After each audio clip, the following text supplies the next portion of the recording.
especially in that first half. Like, well, most of that first half, we definitely.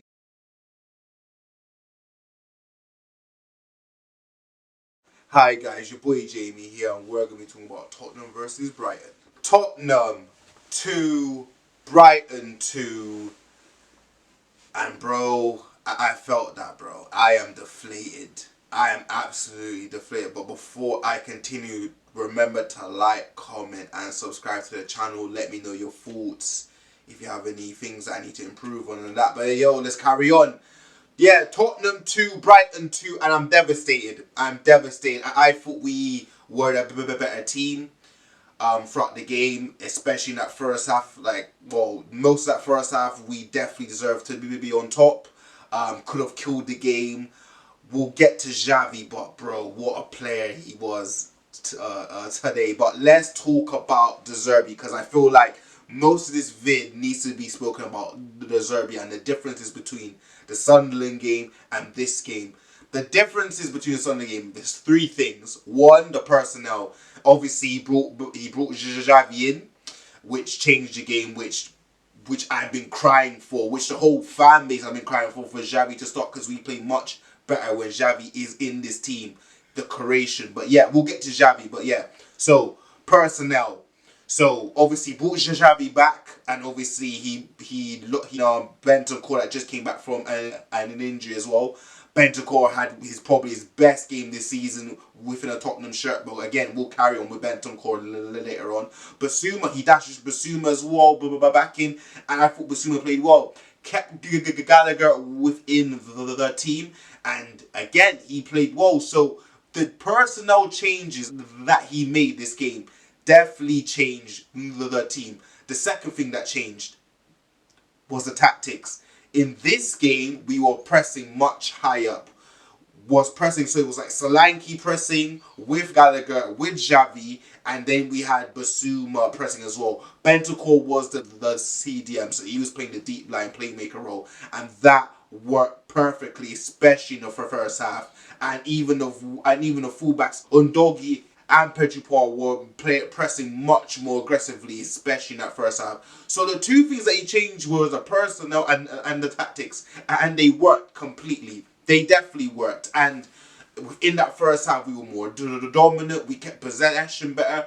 We didn't create a lot of clear-cut chances, but you can clearly see that things have been worked on, and we implement those things, especially in this game. So credit to the De Zerbi for that. For you look back at the Sunderland game, because within that Sunderland game we weren't pressing, we kept losing the second drills, and that was another thing that changed today. With Gallagher, Bentancur, and Basuma, we were much more aggressive, and we dominated that midfield, which something we haven't been doing throughout this whole season. We keep losing the midfield battle. Today we didn't lose. Today we competed. Today we showed fight, and that's why I kind of felt like, well, that's why I feel for us to only get away with a point today, and the amount of chances we created, a lot of good chances throughout this game. We should have killed the game off. And if I'm gonna be real, Brighton didn't have that many chances. Yeah, they had chances, but not that many.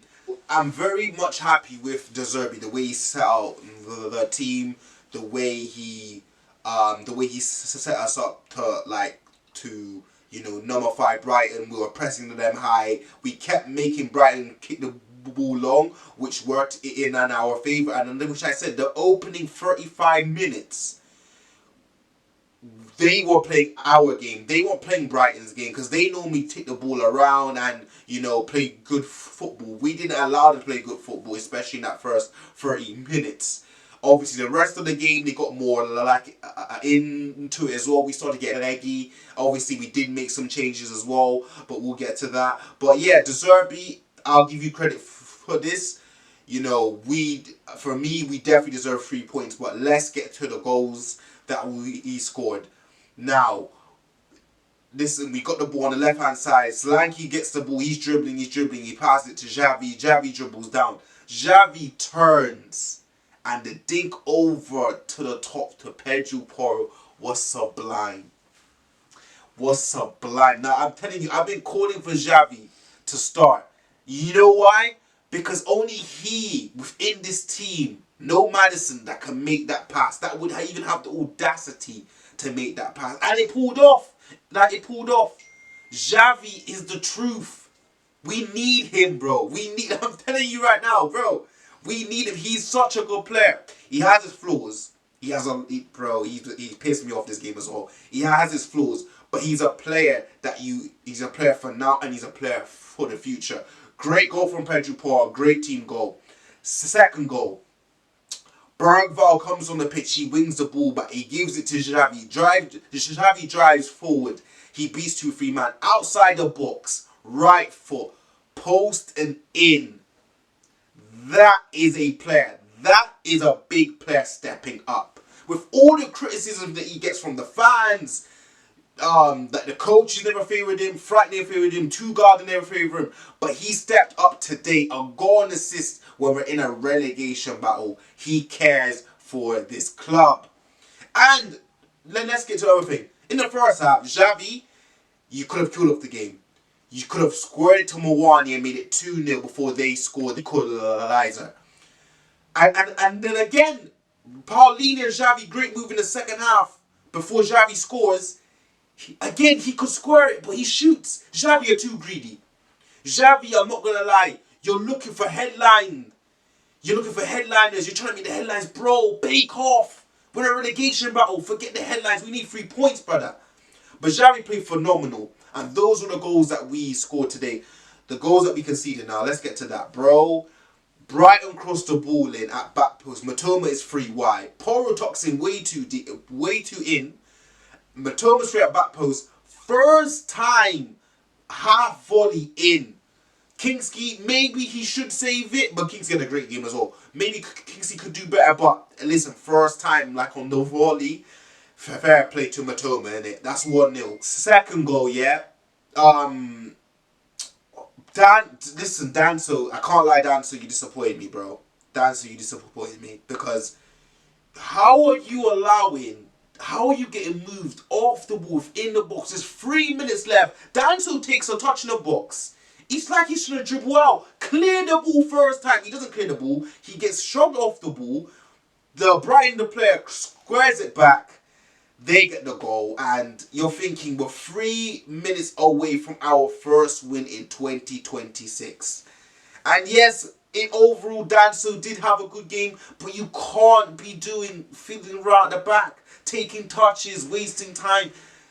Yeah, that's how we got it to 2-2. And I'm very disappointed because most of these players, the whole team had a good game. Most of the players played well. But when you're winning 2-1 and then to draw 2-2, it breaks your heart, man. And bearing in mind, we took the lead twice today. We took the lead twice and we allowed them to come back twice, bro. That's not good. That's not good, bro. Like, that's perfect. And we had chances to kill them off. Yeah, so those were the goals that we conceded and those were the goals that we scored. Let's talk about a couple players. Benton scored today. Phenomenal.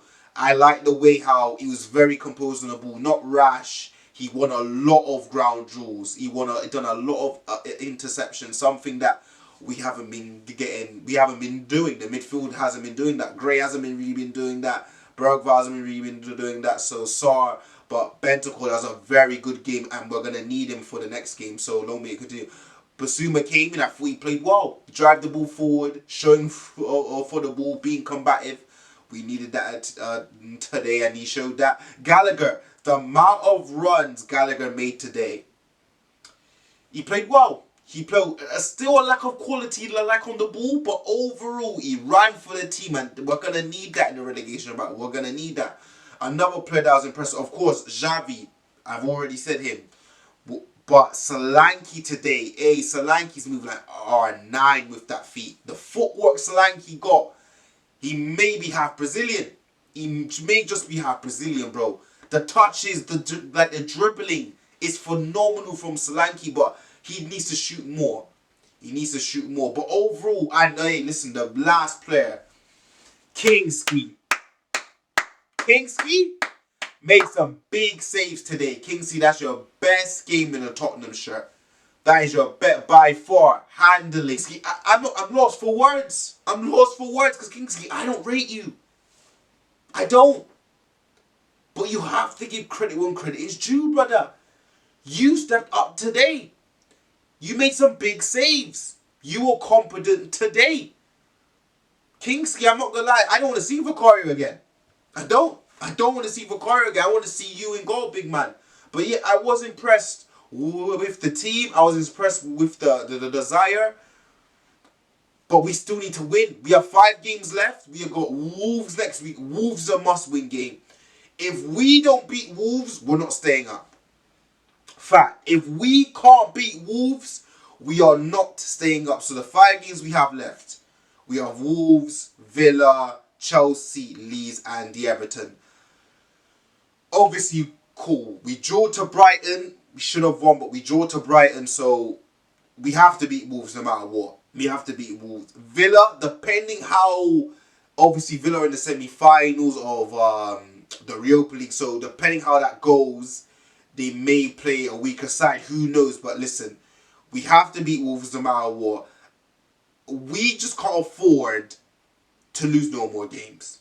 That's how I kind of see it. So Villa, depending how things go, maybe we can nick a point against Villa, but the games that we have to win for sure we have to win is Leeds, the Everton, the last game, and Wolves. If we beat those 3, and depending how the other results go, we stay up. I'm not even talking about Chelsea, but even Chelsea right now, Chelsea ain't playing good. So even Chelsea, we could get maybe nick a point there. But if we can nick a point from Chelsea and Villa and win the rest, we stay up. You know? But if buts and maybes, and right now we need certainty. So next week we beat Wolves 3 p.m. If we beat Wolves, we go on to Villa and let's see what we can do. Inshallah, let's see what we can do, bro. But for today, good performance, a lot of positives. Players stepped up, and that's the main thing. Let's take this good performance and bring it to next week. Hopefully get 3 points, and let's hope the teams around us, the Forest, the West Hams, like the Leeds as well, they drop points. But make sure you subscribe.